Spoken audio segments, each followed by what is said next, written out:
After 20 years of building together through dust, deadlines, and damn good ideas, Pace and Adam invite you to join them for honest conversations about the home building world.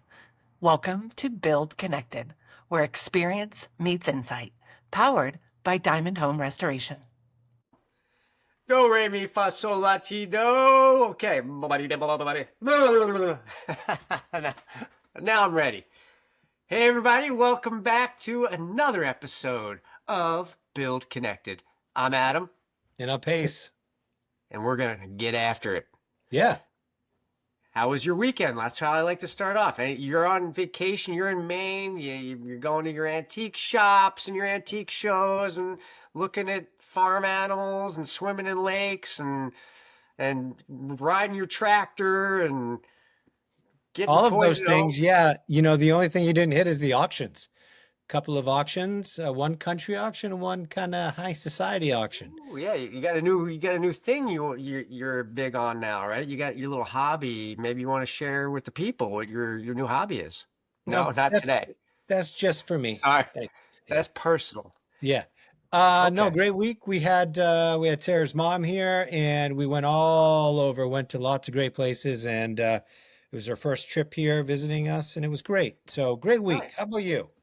Oh, well, thanks for asking. I had a great weekend too. You know what I did? I floated the Russian River with my wife. Oh, that's always a good Yeah. time. We got 2 kids, 2 girls, 13 and 16, and they are out of town. We got 2 weeks, no kids, living the good life. Nice. So, Good for yeah. you. Anyway, let's jump into it, shall we? Sure. I'm going to talk about a product that we've used a lot in the past, and it relates to concrete. This product is called Xypex, Xypex.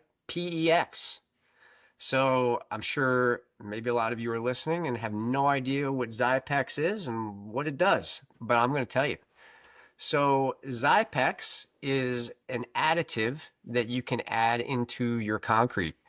And what it does is it makes your concrete waterproof.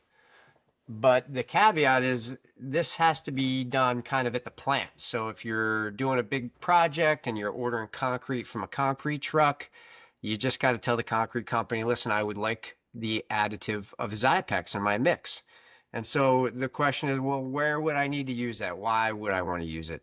But typically where we'll use it is if we are pouring what's called a rat slab. So maybe we have a crawl space in a house, and sometimes it's called out, sometimes it's not to do these rat slabs, but they're really nice to put in so you don't have that dirt floor under your house. And basically you're just pouring a thin layer of concrete, maybe it's a couple of inches, and it doesn't have to be all trowed out and real smooth. The idea is that it's blocking rodents from coming up into your crawl space, and it does a really nice job of kind of cleaning things up. So if you add Xypex into your concrete mix, not only are you stopping these rodents from coming into your crawl space, but you're actually waterproofing the area too. So that hydrostatic pressure of water pushing through is no more. And I've actually used it on my house where my crawl space is. And I did this, I guess, 10 years ago, and it has been dry as a bone, even on the wettest of days. So really a great product. The way it works is it crystallizes inside of the concrete. So keep in mind, if you were to pour water, if you were to make let's say a concrete bowl and you fill it with water, over time, that water will seep through the concrete because concrete is really, really porous. So without Xypex, right, water can travel and get wicked through your concrete. What this Xypex does is it kind of blooms and crystallizes over time within the concrete. So any pores or little small cracks, it blooms and fills those areas. And over time, as new cracks and new voids appear, that will continue to bloom through that area. So Xypex is used in all sorts of big industrial projects, right? In aquariums, Xypex is used, wastewater management facilities, it's used. So, it's a great little additive that you should ask your contractor if you're ever doing a remodel project. Maybe you have a damp crawl space that you just want to make a little better. Pour a rat slab in there, ask for Xypex. Yeah. We've been using this for a long time. I mean, I want to say kind of cutting edge, long time. I remember 20 years ago, an engineer calling it out for us. It was the first time that I had heard of it, and we used it on a large retaining wall. And the inspector had no idea what it was. So it took some documentation, and I remember reading in on it way back when. And for me, this is, I mean, you mentioned rat slabs where we always use it. Anytime we have a foundation that's also a retaining wall, we automatically put it in. We'll have a mitigation, a water mitigation system on the outside of any retaining wall, and that's a combination of like mirror drain and permaseal and other exterior waterproofing things that take water down the wall to like a French drain and then away. But we always do the added mix because why not? Why not have more redundancy and just further peace of mind of no water intrusion? Yeah, it just makes sense, right? I mean, it's a little bit more expensive. It's not crazy, but it's worth it. Makes sense. Use it when you can. I love Xypex. Nice. I'm gonna get a t-shirt that says I love Xypex for you. Yeah, I mean Okay. everybody should. Everybody should. Yeah. I love it too. All right. Uh, What do you got? Well, today we're on part three of pre-construction. You know, we talked about last week, kind of getting into the meat and potatoes of just the pricing rounds and what that looks like. Today, I wanna take a little time and talk about things that we are, internally. You and I are talking about doing better and wanting to kind of double down on. Just make sure we accentuate when we're talking about. I think we talked about doing 2 to 3 rounds of pricing based on the plans as they develop. Um, the first thing that I think that we could do better at is changes that happen after that second or third round. So we've got like the general idea, and it's on budget. But what sometimes happens is the design team will add something, that was just never discussed at that table. An example might be built-in cabinets. Um, we've put together pricing for, a new kitchen, let's say, but all of a sudden there's now I don't know, like a wet bar area, right? And there's a bunch of additional cabinetry we didn't talk about, or there's some built-ins around the TV area that were never on the plans. That becomes an addition for us because it's the first time that we're seeing it.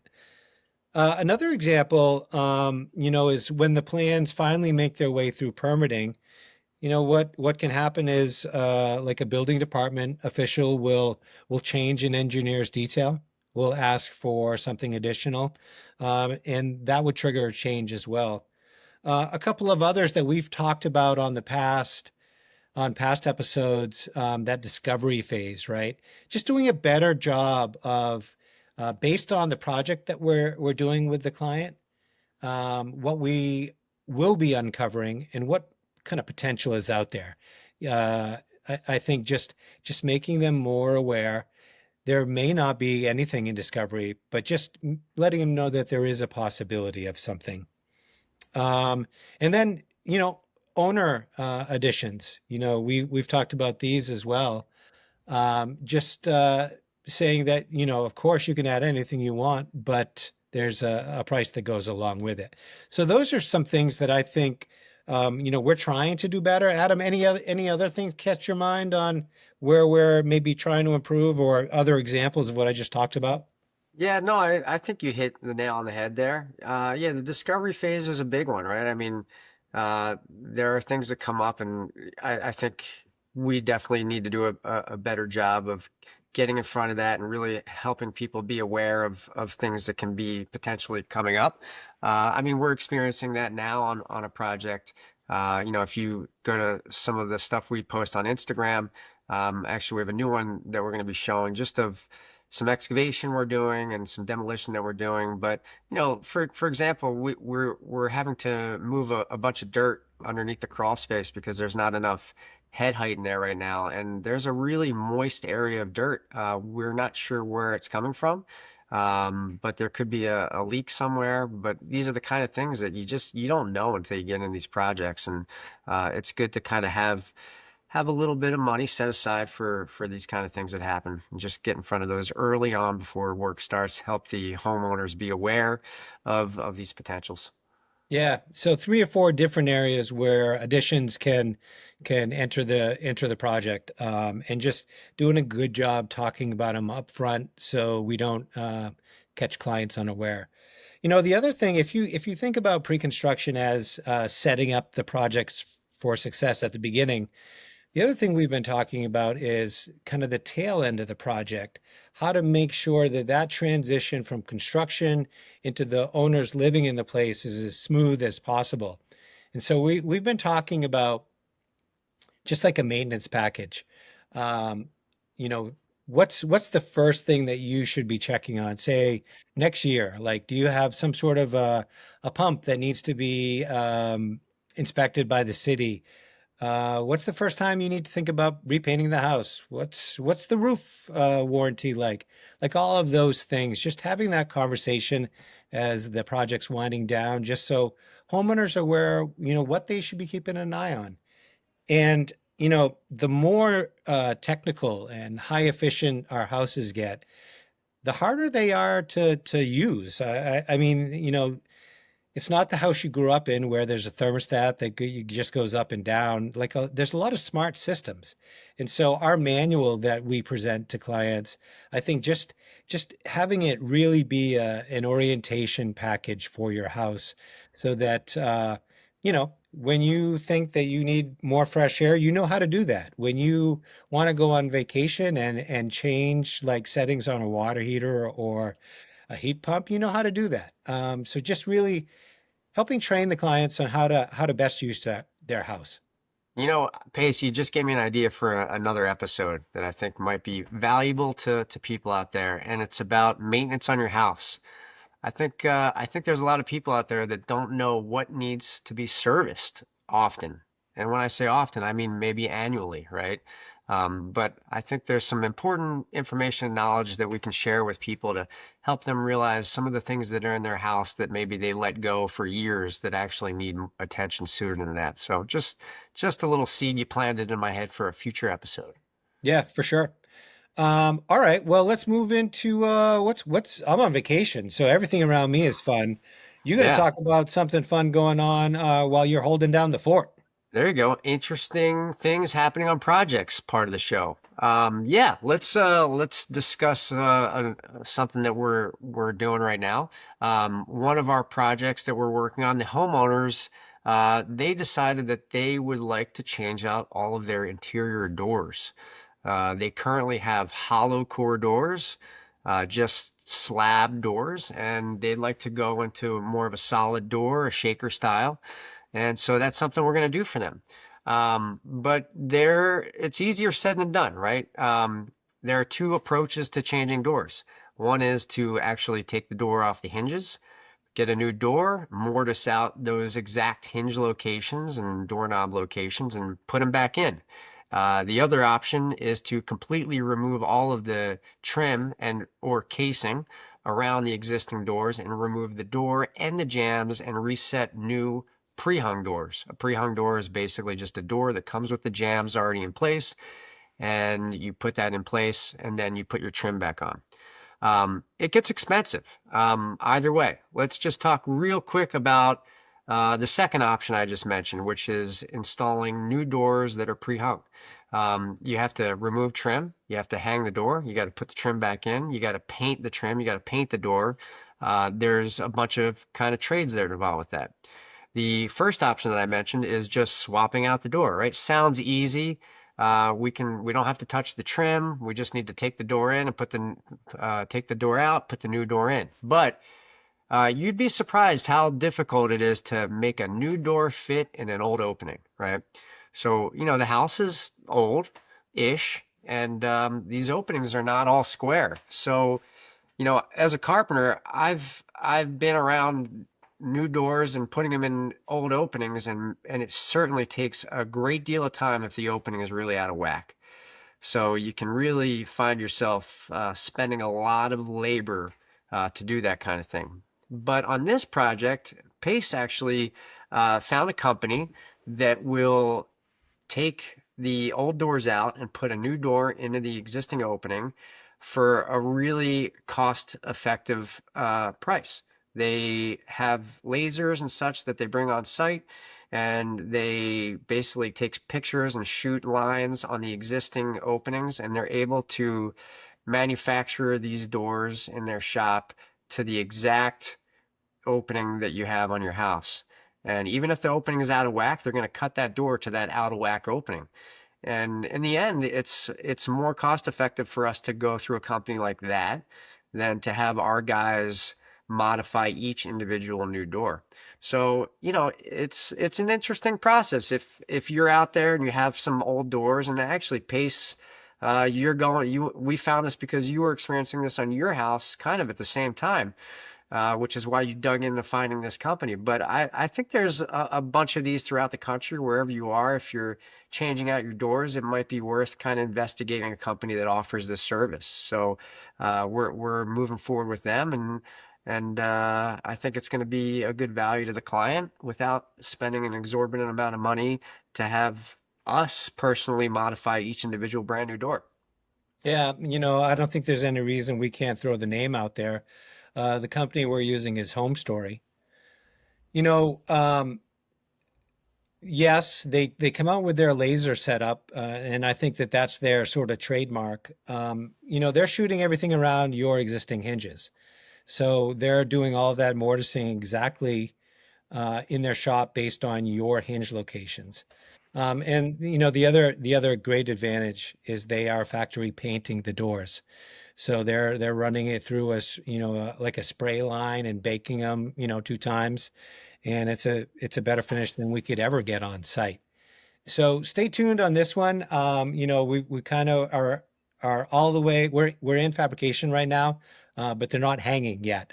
This is one of those things that I consider sort of a lost art. I remember a company that we used to use that did just this. It was we actually bought our pre-hung doors from them, but they had a branch of their shop that did just retrofitting, and they'd have a team that would come out and site measure, and then they would do everything in their shop. But they stopped it. I don't know of any other company that's kind of doing that anymore. It reminds me of like the resurfacing of bathtub companies. They used to be everywhere, but you can't find them anymore. Anyway, we'll keep you updated, but it should be a cost saver for the clients. Yeah, I mean, they're going to be probably in and out in a day, taking the old doors Two out, putting hours. 2 hours, Pace says. We'll run the clock and see if that's the case, but certainly much cheaper than dealing with trim and paint and all of that stuff. So yeah, we'll keep you posted. Yeah, I mean, in this case, think about replacing 10 doors, fabricating 10 doors. No carpenter alive is going to do that in 2 hours, right? I mean, it just makes a lot of sense. Yep. Well, I guess that does it for today. What episode did we just complete today? That was episode 12. Woo! Look at you're Is kind of that sure, but true? not sure. There's been so many now you've lost count, which is great. We're having a good old time. Well, We've moved beyond the number. there you go. We're out We're there in rolling. space. Well, that does it for today's episode. We'll catch you on the next one. I'm Adam. And on pace. Thank you. See ya.